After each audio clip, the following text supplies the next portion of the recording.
పడతాడు. నా పరిస్థితి ఎట్టెట్టుంది, నేనేంటెట్ట అయిపోయాను, ఇది ఆందోళన పడిపోయి మనం డైల్మాలోకి వెళ్ళిపోతాం,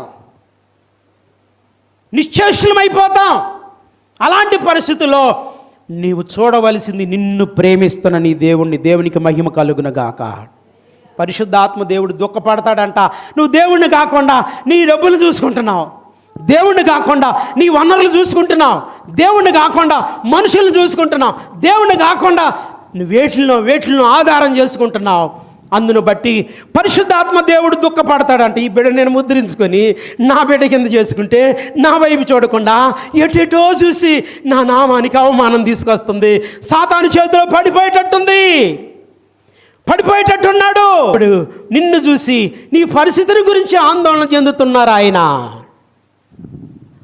ఆ 31వ వచనంలో కూడా మీరు చదువుతూ ఉంటే